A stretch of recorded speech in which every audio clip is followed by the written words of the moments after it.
देश में जातीय भेदभाव को खत्म करने के लिए और समानता लाने के लिए भेदभाव और छुआछूत को दूर करने के नाम पर यूजीसी के नए नियम लागू किए गए थे, जिनका विरोध भी हो रहा है और समर्थन भी हो रहा है।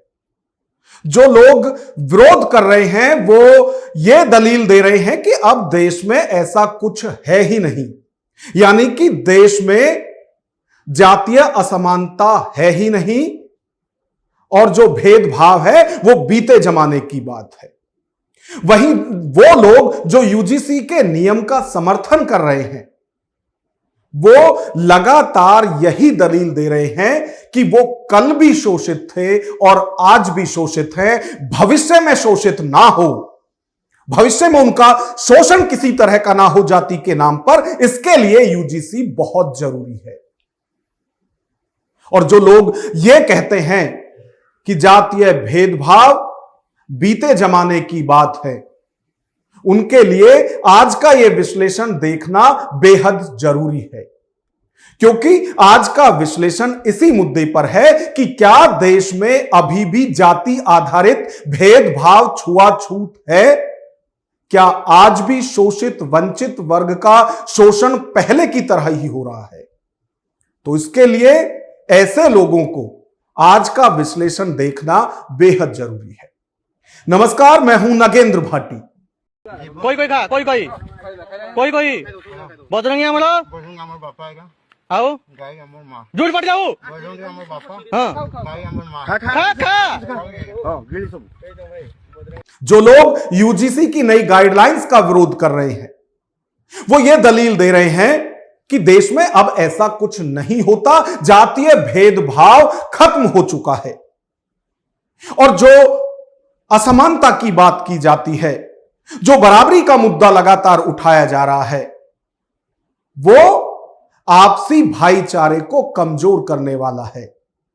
और जब वो ये दलील देते हैं तो साथ में कहते हैं कि अब छुआछूत भेदभाव जाति आधारित नहीं रह गया है, अब किसी को भी जाति देखकर उसके साथ भेदभाव नहीं किया जाता है।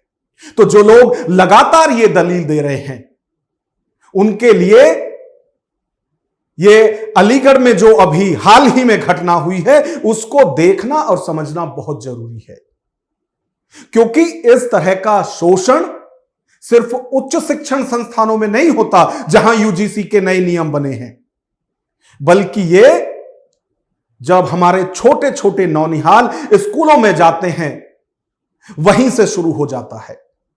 और ये भेदभाव साथ पढ़ने वाले बच्चे स्कूलों में नहीं करते, बल्कि ये भेदभाव उन्हें शिक्षा देने वाले शिक्षक करते हैं, उनके टीचर्स करते हैं। और अलीगढ़ का जो ये मामला है जिसमें एक छोटी बच्ची को ना सिर्फ जाति सूचक शब्द कहे गए बल्कि उसे पढ़ाई के बजाय बाकी सारे काम कराए गए, अब वो मासूम बच्ची अपने आत्मसम्मान की लड़ाई लड़ रही है और वो ये शिकायत कर रही है कि किस तरह से उसके जो शिक्षक हैं, उसके जो गुरु हैं, जिनका दर्जा भगवान के बराबर है, वो किस तरह का व्यवहार उस बच्ची के साथ कर रहे हैं। तो उस बच्ची की कहानी उसी की जुबानी एक बार सुनिए। मैम ने कहा था कि पानी टॉयलेट में पानी भर दे, तो मैंने कहा थी मैम हम नहीं भरे, हमारी तबीयत बेकार है। तो इन्होंने कहा नहीं, हमने कहा था कि हमारे पापा ने मना कर दिया तू मत भरियो, तेरी तबीयत बेकार है। तो हमने इतना ही कहा था, यूँ कह रहे थे कि तेरे पापा ज्यादा मिनिस्टर हैं, तेरे पापा 2 पैसा की तो नौकरी नहीं करते, बैंक में लग के ज्यादा ही वो बन के दिखाते हैं, है ना। तुम पापा कहने गए कि मैडम क्या था, तो यूँ कह रहे हैं कि मेरे पास नहीं है इतना दिमाग मारने के लिए। और हमसे यूँ कहते हैं तुम तो चमार है, बस तुम तो पानी भरने लायक हो, पानी भरो।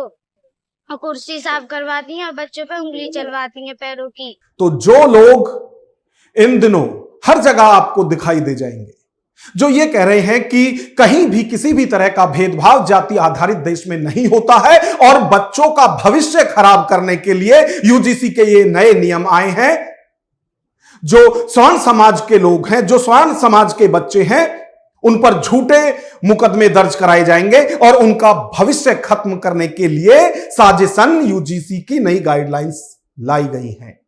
वो एक बार ध्यान से सुन ले कि आप उच्च शिक्षण संस्थान की बात कर रहे हैं। यहां तो जब शिक्षा शुरू होती है, जहां छोटे छोटे बच्चे अभी स्कूल ही जा रहे हैं, वहां बच्चे भले ही उनके साथ जाति आधारित भेदभाव ना कर रहे हो, लेकिन उनके टीचर उन्हें भूलने नहीं देते कि आपकी जाति क्या है, और आपकी जाति यह है तो आपकी इस जाति का काम क्या है, वो भी माननीय शिक्षक स्कूलों में बता रहे हैं।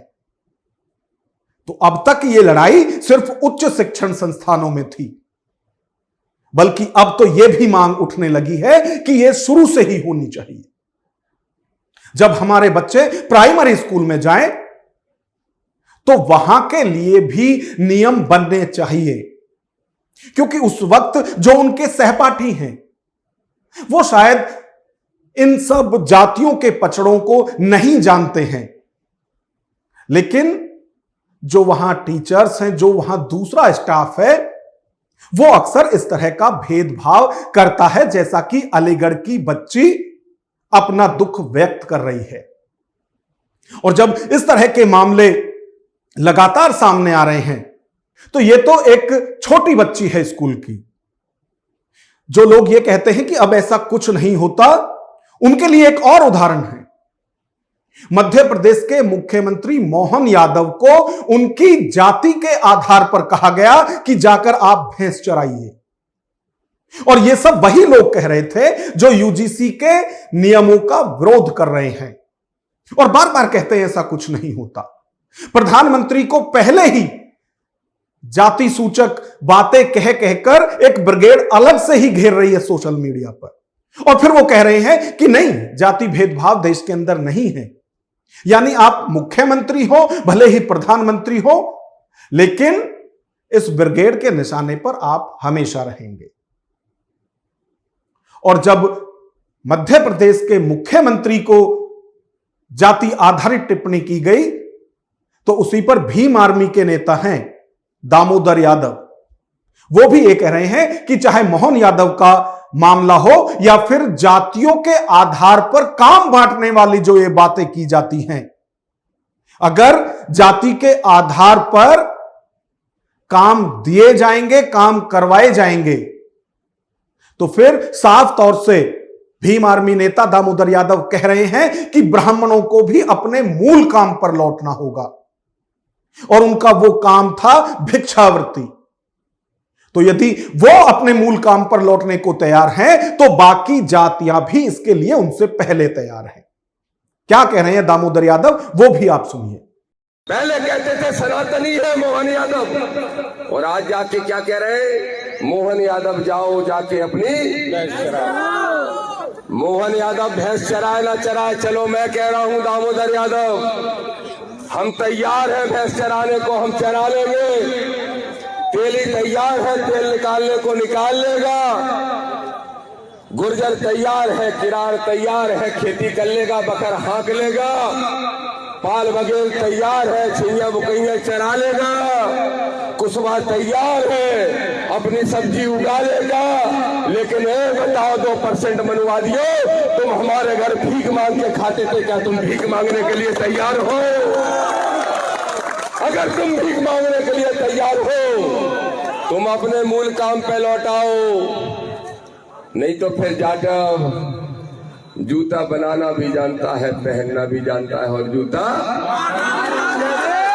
मजबूर मत करो। तो इन दिनों हम लगातार ये देख रहे हैं कि पूरे देश के अंदर यूजीसी को लेकर किस तरह का बवाल मचा हुआ है। जो लोग यूजीसी के नए नियमों का विरोध कर रहे हैं, वो अपनी दलीलें दे रहे हैं, और अब तो इसके लिए बाकायदा बड़े बड़े अभियान भी चलाए जा रहे हैं कि किसी भी कीमत पर यूजीसी के नियम लागू नहीं होने चाहिए, जो ये नई गाइडलाइंस आई हैं।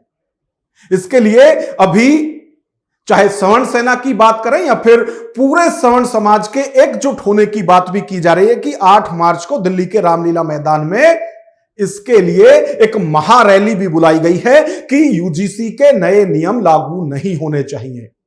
वहीं दूसरी तरफ यदि बात करें तो जब से सुप्रीम कोर्ट की रोक लगी है उसके बाद से लगातार बहुजन समाज के लोग भी ये मांग उठाते रहे हैं और अभी भी आज जब हम ये वीडियो बना रहे हैं इस वक्त भी कहीं ना कहीं दोनों तरफ से ही विरोध हो रहे होंगे। एक वर्ग वो है वो जो लगातार ये कह रहा है कि यूजीसी की नई गाइडलाइंस को वापस लेना चाहिए, इन्हें खत्म करना चाहिए। वहीं दूसरी तरफ वो लोग हैं जो लगातार ये कह रहे हैं कि समाज में समानता लाने के लिए, बराबरी लाने के लिए, भेदभाव को खत्म करने के लिए बेहद जरूरी है कि यूजीसी के नए नियम लागू किए जाए। और कई बार तो जातीय टकराव की स्थिति भी इन विरोध के दौरान देखने को मिली है। तो जहां ये नियम लाए गए थे जातीय भेदभाव को खत्म करने के लिए, उसके उल्टे जातीय टकराव इससे और ज्यादा बढ़ता हुआ दिखाई दे रहा है। और जो घटना हमने आपको बताई है कि अभी भी उच्च शिक्षण संस्थान छोड़िए, प्राइमरी स्कूलों में भी वहां पढ़ाने वाले शिक्षक ही बच्चों का शोषण कर रहे हैं जाति के आधार पर। तो इस पूरी खबर पर आपकी क्या राय है कमेंट बॉक्स में हमें जरूर बताएं। वीडियो पसंद आई हो तो लाइक करें और इसी तरह की वीडियो देखने के लिए चैनल को सब्सक्राइब करें। नमस्कार।